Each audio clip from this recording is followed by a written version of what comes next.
Assalamualaikum warahmatullahi wabarakatuh. Kami dari kelompok 12 ingin menjelaskan berupa perhitungan dan pengertian dari pengendalian biaya bahan baku. Ini dari kelompok 12 yang beranggotakan Raja Pratama Ramadan, saya sendiri, dan Rahana Marisa. Di sini saya ingin menjelaskan berupa pengertian pengendalian persediaan bahan baku. Menurut Wijaja tahun 96 jilid 3, pengendalian adalah proses manajemen yang memastikan dirinya sendiri sejauh hal itu memungkinkan bahwa kegiatan yang dijalankan oleh anggota dari suatu organisasi sesuai dengan rencana dan kebijaksanaannya. Pada kegiatan memberikan pengamatan, pemantauan, penyelidikan, dan mengevaluasian keseluruhan bagian manajemen agar tujuan yang ditetapkan dapat tercapai. Dari beberapa pengertian mengenai pengendalian di atas, penulis dapat menyimpulkan bahwa pengendalian persediaan adalah tindakan pencegahan atau pengaturan kekayaan perusahaan yang digunakan dalam rangkaian proses produksi untuk diolah menjadi barang setengah jadi maupun barang jadi, yang dalam hal ini dapat berupa barang maupun jasa, sehingga pelaksanaan berjalan sesuai rencana, yaitu sesuai standar. Jadi itu adalah suatu pengertian dari pengendalian persediaan bahan baku menurut Wijaja tahun 96 jilid 3.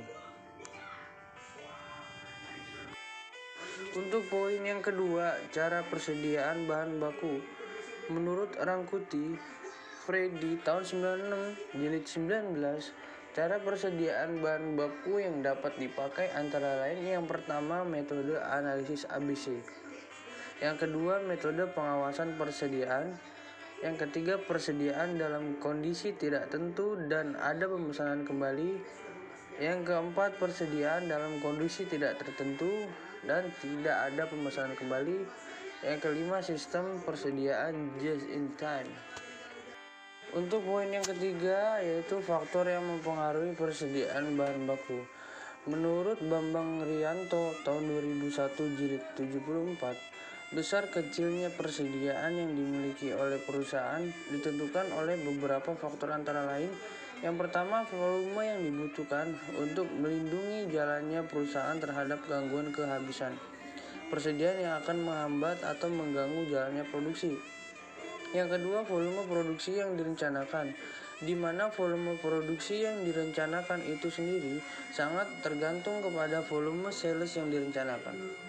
Yang ketiga, besar pembelian bahan mentah setiap kali pembelian untuk mendapat biaya pembelian yang minimal.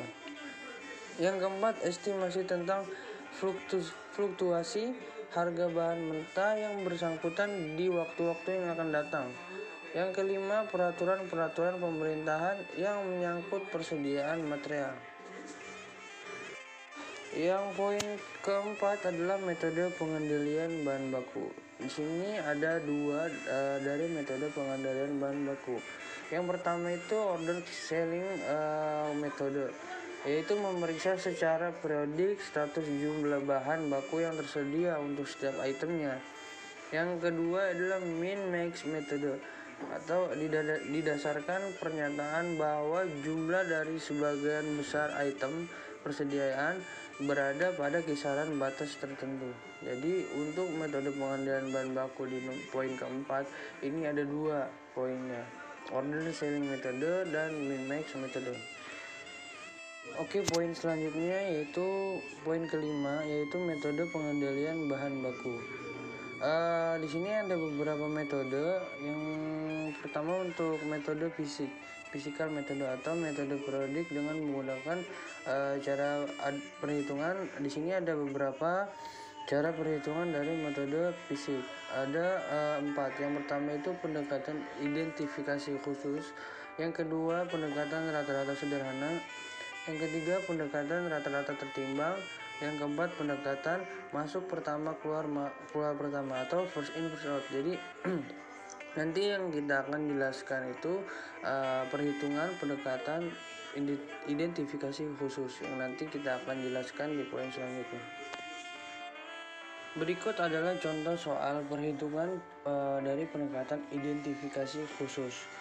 Ini yang contoh soal pertama yaitu PT Sabar memiliki data yang terkait dengan material bulan Juli 2016 sebagai berikut.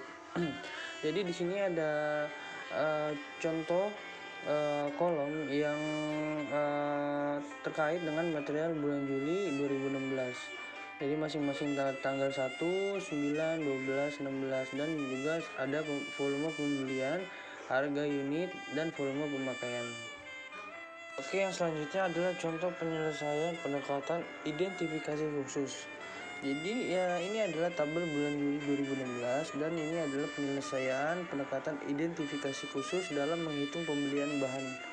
Ya, di sini ada langkah pertama, di sini ada tanggal, unit, harga dan total.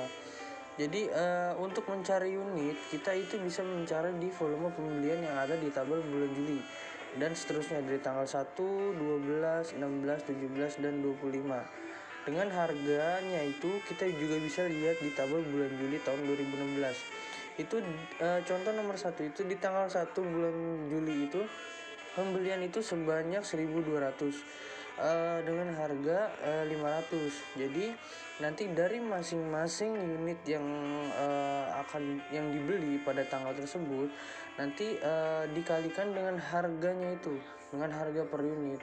Jadi misalnya 1.200 itu dikali seharga 500 itu per unitnya 500. Jadi kita kalikan 1.200 dikali 500 jadi totalnya 600 tuh. Jadi nanti yang akan dijumlahkan semuanya itu yaitu unit dan juga total dari masing beberapa tanggal pembelian itu. Jadi untuk unit ini jumlahnya kita jumlahkan itu sebesar pembeliannya itu 12.100 unit dan dengan total harganya itu 5.797.750 rupiah.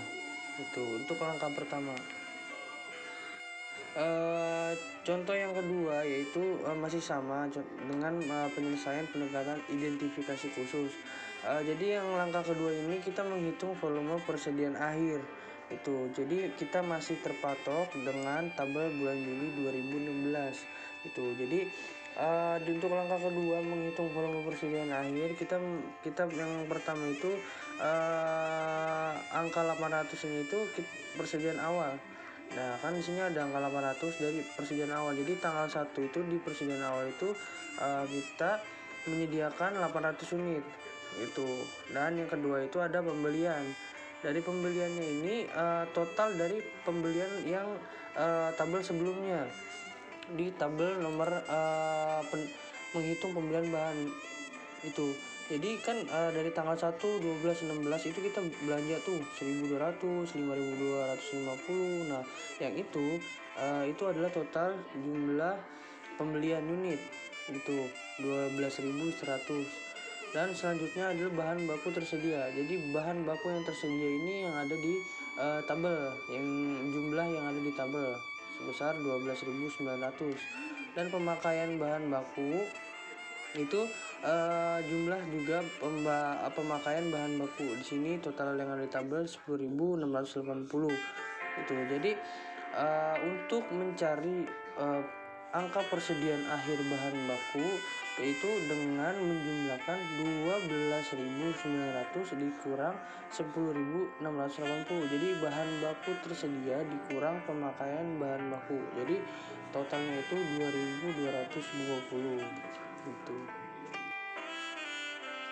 Terima kasih atas perhatiannya, semoga bermanfaat. Wabillahi taufiq wal hidayah. Wassalamualaikum warahmatullahi wabarakatuh.